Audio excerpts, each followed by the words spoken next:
Something came up. We'll celebrate another time. My family texted one by one the morning of my anniversary dinner. I ate alone, paid the bill, and said nothing.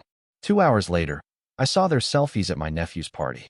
That night, I canceled the utilities transfer, cut off their internet, and took the spare car key off the hook. I, 34M, had been planning this anniversary dinner for weeks. 20 years of marriage deserved something special, and I'd booked a table at the nicest restaurant in town for 8 people. My wife, our 2 kids, my parents, my brother and his wife, and my nephew who'd just turned 18. The reservation was for 7 p.m. on a Saturday, and I'd been looking forward to it for months. The morning started like any other Saturday. I was up early, checking my phone for confirmations from everyone. The first text came at 9 a.m. from my wife. Something came up at work, she said. A client emergency that couldn't wait until Monday. She was sorry, but we'd have to celebrate another time. I stared at the message for a long moment. My wife worked in marketing for a small firm. Client emergencies on Saturday mornings weren't exactly common, but I gave her the benefit of the doubt. These things happened. The second text arrived 20 minutes later. My mother this time. Dad wasn't feeling well, she explained. Nothing serious, just a stomach bug, but they didn't want to risk it. They'd make it up to me next weekend. By 10:30, I had similar messages from my brother, his wife, and even my 18-year-old son. Each excuse was different, but delivered with the same apologetic tone. My daughter was the last to cancel, texting from her dorm room that she'd forgotten about a study group that couldn't be rescheduled. I sat in my kitchen, staring at my phone, feeling something cold settle in my chest. 20 years of marriage, and my own family couldn't be bothered to show up for dinner. I called the restaurant and reduced the reservation from 8 to 1. The afternoon dragged. I tried to distract myself with yard work, but every few minutes I found myself checking my phone, hoping for a message saying someone had changed their mind. Nothing came. At 6 p.m., I showered and put on the suit I'd bought specifically for tonight. Dark navy with a subtle pattern, paired with the tie my wife had given me for Christmas. I looked at myself in the mirror and practiced smiling. Maybe eating alone wouldn't be so bad. Maybe I could enjoy the quiet, treat myself to a nice meal, and let this whole thing go. The restaurant was busy when I arrived. Couples and families filled most of the tables, their laughter and conversation creating a warm buzz that made my solitary table feel even more isolated. The waiter was professional, but I caught the sympathetic look he gave me when I confirmed I was dining alone. I ordered the salmon and a glass of wine, then another. The food was excellent, but I barely tasted it. Every few minutes, I glanced at my phone, still half expecting someone to show up or at least send a follow-up message asking how dinner went. The bill came to $147. I left a generous tip and walked to my car, feeling hollow and strangely detached from everything around me. That's when I saw the notification on Instagram. My nephew had posted a photo 2 hours earlier. The timestamp showed 8:15 p.m., right around the time I'd been eating my salmon alone. In the picture, he was surrounded by family, my family. My wife stood next to my mother, both of them laughing at something off camera. My brother had his arm around his wife, and my son was making bunny ears behind my father's head. Even my daughter was there, despite her supposed study group. The caption read, "Surprise party for the birthday boy. So grateful for family who drop everything to celebrate with me." I sat in my car for 10 minutes, staring at that photo. They weren't just together, they were happy. Genuinely, radiantly happy in a way I hadn't seen any of them in months. And they'd all lied to me to be there. The drive home was a blur. I kept thinking about the excuses, how smoothly they'd all delivered them, how coordinated it must have been. Someone had organized this. Someone had made sure I wouldn't be there. When I got home, the house was dark. My wife's car wasn't in the driveway, which meant she was still at the party. I went inside and sat in my study, staring at the wall where we kept our family photos. 20 years of anniversaries, birthdays, holidays. All those smiling faces looking back at me. I opened my laptop and logged into our utility accounts. We were supposed to move to a new house next month, a bigger place we'd been planning for over a year. The utilities were scheduled to transfer on Monday. I canceled every single one. Electric, gas, water, internet, cable, all of it. Then I went to our internet provider's website and canceled our current service, effective immediately. The house went dark as the router powered down. My final stop was the kitchen counter, where we kept a small bowl for keys. My wife's spare car key sat next to mine, along with the spare for my son's car that we'd bought him for graduation. I took both keys and dropped them in my pocket. By the time my wife came home at midnight, I was in bed with the lights off. She tried to turn on the hallway light, and nothing happened. I heard her fumbling around in the dark, muttering about power outages. She came into the bedroom and whispered my name, asking if I was awake. I didn't answer. Update 1. Sunday morning brought chaos. My wife woke up to discover that not only was the power out, but her phone had no internet connection. She tried to use her car to charge her phone and discovered her keys were missing. She woke me up, asking if I knew what was going on. I told her I had no idea. Maybe there was a storm overnight that knocked out the power lines. She asked about her keys, and I suggested she check the bowl where we always kept them. The confusion in her voice was almost satisfying. She spent 20 minutes searching the house before asking to borrow my car to go buy coffee and figure out what was happening with the utilities. I handed her my keys without a word. While she was gone, my son called the house phone, one of the few things still working. He was panicking because his car wouldn't start, and when he tried to call for help, he discovered his phone service had been suspended for non-payment. I'd removed him from our family plan at the same time I canceled everything else. I told him I'd look into it, and hung up. My wife returned an hour later with coffee and a growing sense of panic. She'd called the utility companies from a payphone and discovered that someone had canceled all our services. The representatives wouldn't give her details over the phone without proper verification, which was difficult when she couldn't access any of our account information online. She asked me directly if I knew anything about it. I looked her in the eye and told her I was just as confused as she was. Maybe it was identity theft, I suggested. These things happened all the time.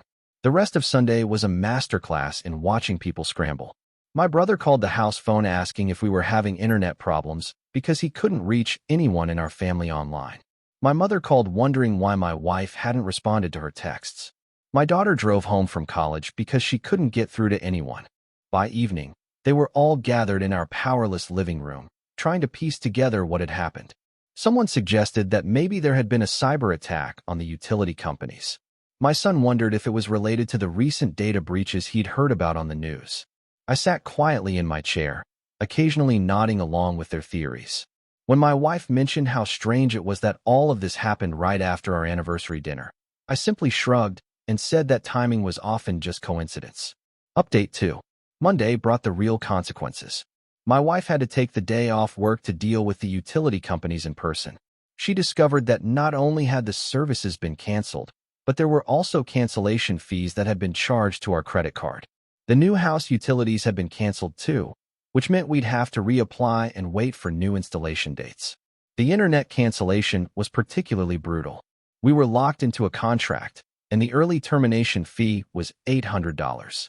When my wife called to complain, they informed her that the cancellation had been requested online using our account credentials, complete with the security questions only we would know. My son's phone situation was easier to resolve, but it still took half a day and a hefty reactivation fee. He kept apologizing for the inconvenience, not understanding why his service had been suspended in the first place. The car key situation was the most interesting to watch unfold. My wife had to call a locksmith to make new keys, which cost $300 and took 4 hours. While she waited, she asked me repeatedly if I was sure I hadn't seen her keys anywhere. I helped her search the house twice. That evening, my daughter asked me directly if I thought it was strange that all of this happened right after everyone canceled on my anniversary dinner. She was always the most perceptive of my children, and I could see her putting pieces together in her head. I told her that life was full of strange coincidences, and sometimes bad things just happen all at once. She studied my face for a long moment before nodding and changing the subject. Update 3. By Tuesday, the family group chat was buzzing with theories and complaints. I wasn't part of the chat. I'd never been much for group messaging, but my wife kept me updated on the various theories floating around. My brother was convinced it was a targeted attack by someone who knew our family. My mother thought it might be related to something my father had done online.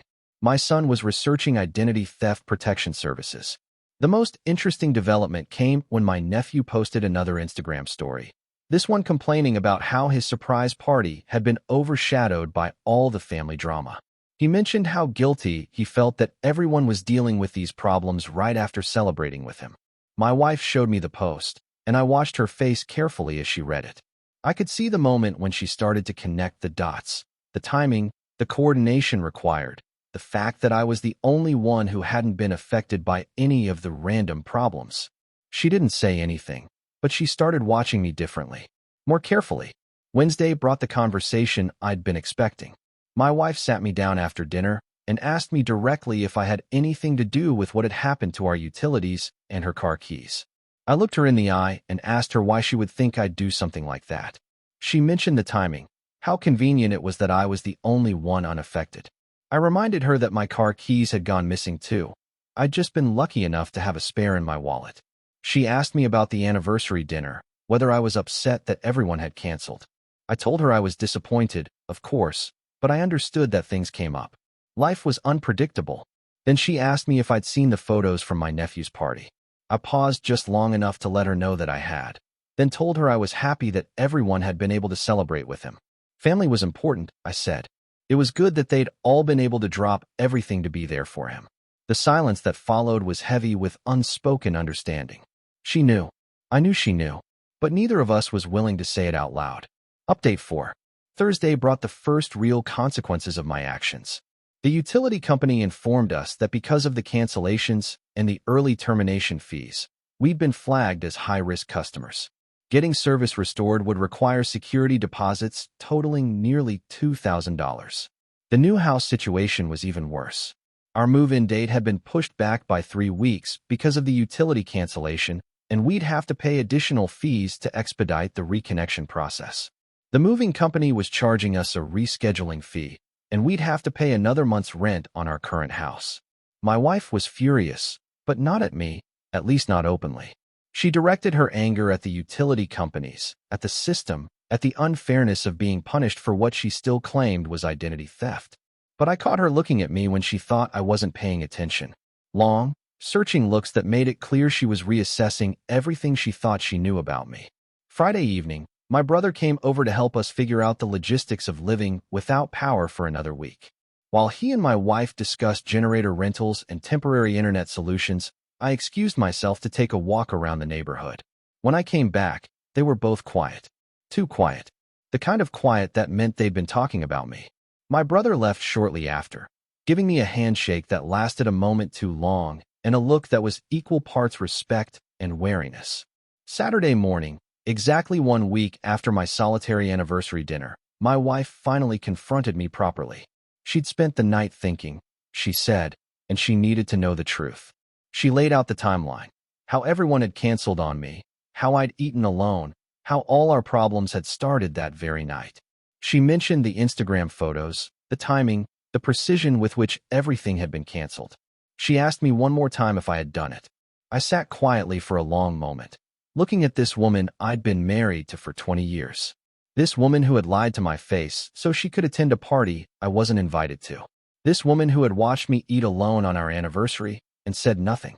I told her that sometimes actions had consequences, that sometimes people got exactly what they deserved, that sometimes the person you thought you could take for granted was the person you should have been most careful with. I didn't admit to anything specific. I didn't need to. She asked me what I wanted, an apology, an explanation, a promise that it would never happen again. I told her I didn't want anything. The damage was done, the lesson was learned, and the bills were paid. We could move forward, or we could keep dwelling on the past, but either way, the utilities would be restored next week and life would go on. She asked me if I was planning to divorce her. I told her I hadn't decided yet. That would depend on whether she'd learned anything from this experience, and whether she thought our marriage was worth fighting for.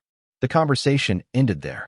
We spent the rest of the day in careful politeness, both of us processing what had been said and what it meant for our future.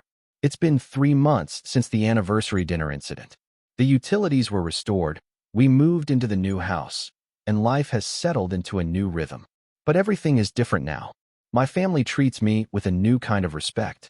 Not the comfortable familiarity of before, but something more careful, more considered. They include me in plans now. Check with me before making decisions that affect the family, and nobody has canceled on me since. My wife and I are in counseling. She's admitted that the party was planned specifically to exclude me, that my nephew had asked everyone not to invite me because he wanted it to be just the fun family members. She's apologized, repeatedly and sincerely, and she's working to rebuild the trust she broke. Whether our marriage survives remains to be seen. Some betrayals cut too deep to heal completely. But I've learned something valuable about myself in these past months. I'm not the pushover I used to be. I'm not the person who will smile and accept being treated poorly just to keep the peace. Sometimes the quiet ones are the ones you should worry about most. Sometimes the person who says nothing is the person who's planning everything. And sometimes, when you push someone too far, you discover that they're capable of things you never imagined. I never admitted to canceling those utilities or taking those keys. I never had to. The message was received loud and clear by everyone who mattered. And next year, when our 21st anniversary comes around, I have a feeling the dinner reservations will be honored by everyone who's invited.